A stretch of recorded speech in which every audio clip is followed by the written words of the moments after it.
بسم اللہ الرحمن الرحیم۔ السلام علیکم۔ آپ کو دکھاتے ہیں، سنواتے ہیں کہ کس طرح کی جذباتی تقریریں ہو چکی ہیں، کس طرح اب حلف لیے جا رہے ہیں، وعدے لیے جا رہے ہیں کہ اب سب آئیں گے اسلام آباد کی طرف۔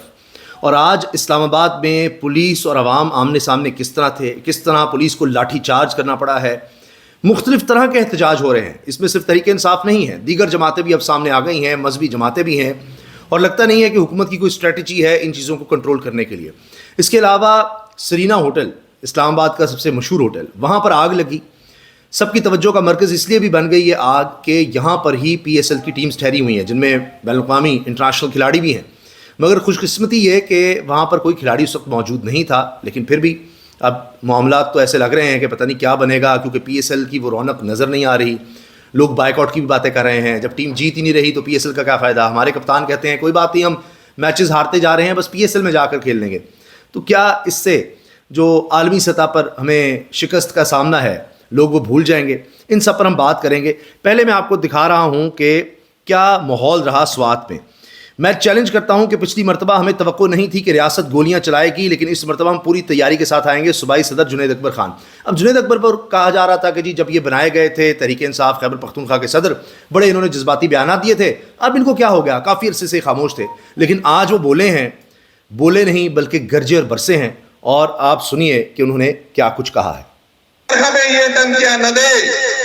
میں آپ کو چیلنج کرتا ہوں، جس دن خان صاحب نے دوبارہ حکم دیا، اور میں اس دفعہ آپ کو بتاتا ہوں، جب اکتوبر میں ہم جا رہے تھے تو ہم ریاست اور ریاستی اداروں سے یہ ایکسپیکٹ نہیں کرتے تھے جو ہمارے ورکر کے ساتھ ظلم ہوا، جو جبر ہوا، تین دن اس کو بھوکا رکھا گیا۔ اب آپ نے سنا، یہ کہہ رہے ہیں کہ ہمیں پہلے نہیں اندازہ تھا ہمارے ساتھ یہ ہوگا، اب ہم پوری تیاری کے ساتھ آئیں گے اور اسلام آباد آ رہے ہیں۔ یہ بھی بڑی بات ہے۔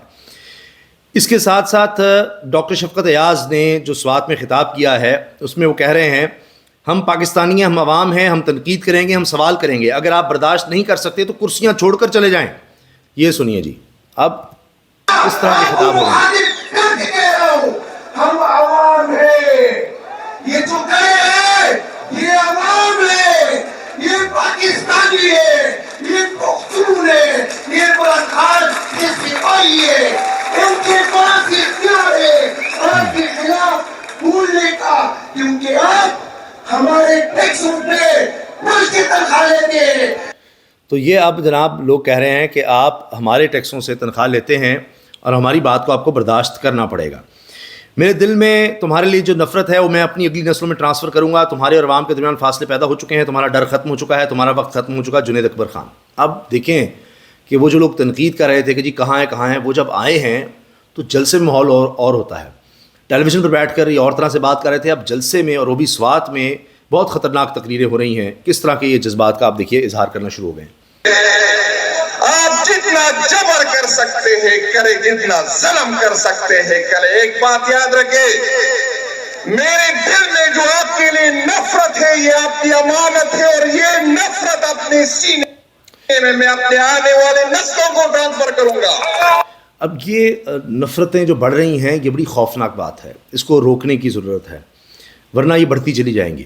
اور آپ دیکھیں کہ پچھلے 3 سال میں جو کچھ ہو رہا ہے، پھر 26 نومبر کو جو کچھ ہوا، انٹرنیشنلی جو رپورٹ ہوا، اس کے بعد کیا صورتحال بن رہی ہے، تو یہ صرف حکمرانوں تک بات نہیں رہ رہی، یہ بات اب آگے بڑھ رہی ہے، جو کہ معاشرے میں اگر نفرت اسی طرح پھیلتی رہی تو اس میں کسی کا فائدہ نہیں ہے۔ اور یہ تقریریں جس طرح ہو رہی ہیں یہ اب تحریک انصاف کے لوگوں کو یہ لگتا ہے ہمیں دیوار سے لگا دیا گیا ہے، ہمیں نہ احتجاج کی اجازت ہے، نہ اجازت ملتی ہے، ہم ایسے ہیں جیسے دیوار میں چن دیے گئے ہیں۔ تو اب جہاں پر ان کو روک ٹوک نہیں ہے، جس طرح خیبر پختونخوا میں ان کی حکومت ہے، تو وہاں جا کر اب وہ اس طرح کی بات کر رہے ہیں، کیونکہ پنجاب میں ان کو اجازت نہیں ملتی، سندھ میں نہیں ملتی، بلوچستان میں نہیں ملتی، جہاں ان کی حکومت نہیں ہے وہاں وہ جلسہ نہیں کر سکتے۔ اس طرح ہے جس طرح عام طور پہ ہم گفتگو میں مثال دیتے ہیں نا پریشر کوکر کی، کہ اگر وہ پریشر کوکر سے تھوڑا تھوڑا اگر آپ اس کی بھاپ کو ریلیز کرتے رہیں، ہونے دیں، تو پھر اتنا پریشر نہیں بنتا کہ وہ پھٹ ہی جائے۔ یہی اس کا وہ کانسیپٹ ہوتا ہے۔ تو جب آپ معاشرے میں اتنا دباؤ ڈال دیں گے، دبا دیں گے، وہ میں ابھی آپ کو مناظر بھی دکھاؤں گا اسلام آباد میں جو کچھ ہوا ہے، تو پھر کیا ہوگا، لوگ کہیں گے جی ہمیں تو نفرت ہو گئی ہے، اگر آج ہمیں دبا دیں گے ہم یہ اگلی نسلوں میں چھوڑ کر جائیں گے۔ تو یہ بات اب یہاں تک نہیں، اب اگلی نسلوں کی بات ہونے لگی ہے، جس پر ہمیں بہت سوچنے کی ضرورت ہے۔ آج جو میں نے سوات میں دیکھا ہے، ایک بات آپ کو بتا دوں، عمران خان کے بغیر نہ تو کوئی معدنیات کا بل پاس ہو سکتا ہے، نہ ہی کوئی آپریشن ہو سکتا ہے، اور نہ ہی عمران خان کے بغیر یہ صوبہ چلایا جا سکتا ہے۔ یہ صدیق جان صافی وہاں پر آن گراؤنڈ سچویشن دیکھ کر، لوگوں کے جذبات کو دیکھ کر وہاں پر وہ بات کر رہے ہیں اور بتا رہے ہیں کہ لوگ اب کس طرح سے وہاں پر نظر آ رہا ہے کہ اظہار کر رہے ہیں اپنے جذبات کا، اور کس حد تک لوگ اب اس وقت یہ کہیں کہ جذباتی ہو چکے ہیں، اور کیا وہ کہہ رہے ہیں ذرا آپ سنیے گا۔ اس کا اگر آپ نوٹ کر لیں تو آپ کو کے پی کے سینٹیمنٹس کا اندازہ ہو جائے گا۔ ایک چیز میں آپ کو بتا دوں، آج جو سینٹیمنٹس ہم نے یہاں پر دیکھے ہیں، عمران خان کے بغیر نہ تو آپ یہاں کے مائنز اینڈ منرلز کا کوئی ایکٹ کر سکتے ہیں، عمران خان کی منظوری کے بغیر نہ تو آپ کسی بھی طرح کا یہاں پہ محدود پیمانے پہ کوئی آپریشن کر سکتے ہیں، عمران خان کے بغیر آپ اس صوبے کو نہیں چلا سکتے، اس صوبے کے لوگوں کو اپنے ساتھ نہیں چلا سکتے۔ تو لوگوں کے اندر نا نفرت بڑھ رہی ہے، گھٹن بڑھ رہی ہے۔ دیکھیں یہ ہم دیکھ رہے ہیں، لوگ جو ہے نا وہ بہت انپورٹنٹ بات کی ہے بس آپ نے کہ ڈرے اس وقت سے جس دن ورکرز پی ٹی آئی کے جو ہے لوگ جو پی ٹی آئی کے ہیں وہ پی ٹی آئی کی لیڈرشپ کے بغیر نکل پڑے، وہ بہت خطرناک ہوگا۔ وہ بھی موب ہوتا ہے، اس کو کوئی لیڈ کرنے والا نہیں ہوتا، اس کو کوئی ڈائریکشن دینے والا نہیں ہوتا، اس کو کوئی کنٹرول کرنے والا نہیں ہوتا۔ آج کا جو پی ٹی آئی کا یہاں سوات کنونشن تھا، وہ ایک جسے کہتے ہیں نا کہ جو دیکھ ہوتی ہے نا، دیکھ میں سے آپ چند دانے چکھ لیں تو آپ کو چاولوں کی پوری دیکھ کے ذائقے کا پتہ چل جاتا ہے۔ آج کا یہ بڑی کوٹ کا جو کنونشن ہے وہ آپ کو اس خطے اس ایریے کے جذبات بتاتا ہے۔ پھر ایک اور چیز بڑی امپورٹنٹ ہے جس کو اپریشیٹ کرنا چاہیے آپ کو سب کو، ان لوگوں نے پاکستان جی یہ آپ نے سنا کہ صدیق جان وہاں سے لوگوں سے مل کر ان کی رائے کا کس طرح آپ کو بتا رہے ہیں کہ پھر معاملہ صرف کارکنوں تک نہ رہ جائے، اس کو بھی دیکھنا ہوگا۔ اور یہ بات تو اب کہی جا رہی ہے کہ جو معدنیت کا بل آ رہا ہے وہ عمران خان اپروو کریں گے تو پھر ہوگا۔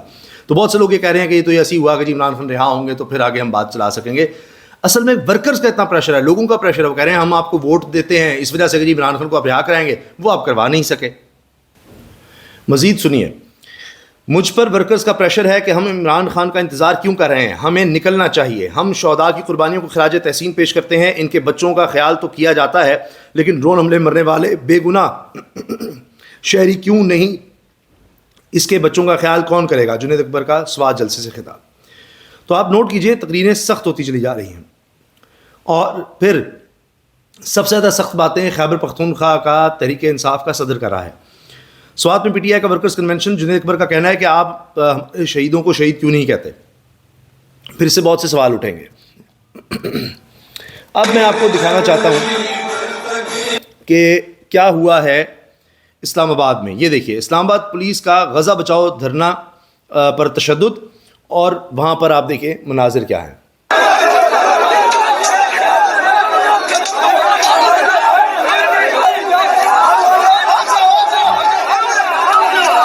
اب یہ لاٹھی چارج ہو رہا ہے، وہاں پر پولیس پہنچی ہوئی ہے، آپ جانتے ہیں مذہبی جماعتوں کا کنونشن بھی ہوا ہے، اجلاس بھی ہوا ہے غزہ فلسطین کی صورتحال پر۔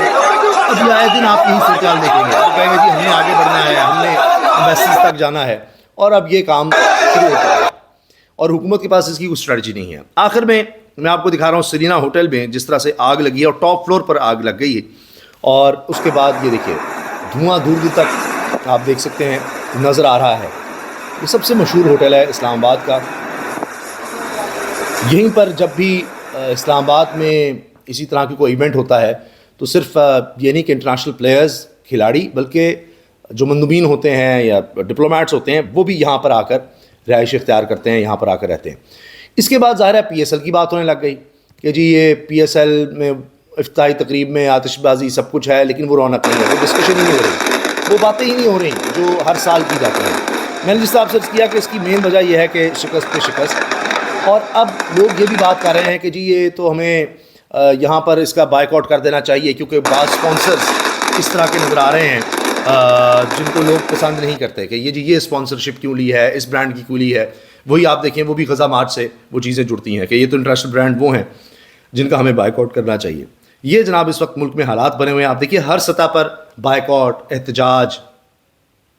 بلکہ میں آپ سے عرض کروں ابھی جو کسانوں کی بات ہے وہ بھی سن لیجئے۔ تو میں ایک جگہ آیا ہوا تھا، ایک شخصیت سے میری ملاقات ہوئی، تو انہوں نے بھی مجھے یہ کہا کہ بھائی کسانوں کی کوئی بات ہو رہی ہے؟ تو ہم نے کہا جی ہم تو اکثر ویڈیوز میں ان کی بات کرتے ہیں۔ تو اب دیکھیں اب کسان بھی نکلنے کو تیار ہیں، ڈاکٹرز، پیرامیڈیکل سٹاف پہلے سے ہے، مذہبی جماعتیں آپ دیکھ لیجئے، سیاسی جماعت تحریک انصاف ہے، بلوچستان میں بھی آپ جانتے ہیں اختر مینگل صاحب ہیں۔ تو ہر سطح پر احتجاج احتجاج احتجاج ہمیں نظر آ رہا ہے، ایک بے چینی نظر آ رہی ہے جو کہ بڑھ رہی ہے، یہ نہیں کہ کنٹرول ہو رہی ہے یا کم ہونے کی طرف جا رہی ہے، بڑھتی چلی جا رہی ہے۔ اور حکومت اس سب میں آپ کو کہیں نظر نہیں آ رہی، کوئی معاملات کو ٹھنڈا کرنے کے لیے کہیں کسی بھی اس میں سے کسی بھی پہلو پر کوئی مذاکرات آپ کو نظر آ رہے ہیں؟ یعنی پنجاب کی کرتا دھرتا تو یہ کہہ رہی ہیں کہ جی ہم سے تو رابطہ ہی نہیں کیا کسانوں نے، بھائی وہ مر رہے ہیں، معاشی ان کا قتل ہو رہا ہے، اور یہاں پر بات ہو رہی ہے کہ جی وہ پریس کانفرنسز کر رہے ہیں اور سڑکوں پر آ رہے ہیں، لیکن ہم سے بات نہیں کر رہے ہیں۔ یہ تو حال ہے کہ آئیں ہمارے در پر، ہم شہنشاہ ہیں، اور کوئی آ کر وہ گھنٹی بجائے ہماری، تو پھر ہم دیکھیں گے۔ آپ کو نہیں پتہ ان کا کیا حال ہے، آپ کو نہیں ان کے پاس جانا چاہیے۔ ہر چیز کو سڑکوں پر لا کر آپ سوچیں گے کہ حل کریں گے، اور اس کے بعد پھر سڑکوں پہ بھی اگر مسائل حل نہ ہوئے تو پھر کیا ہوگا؟ اللہ حافظ۔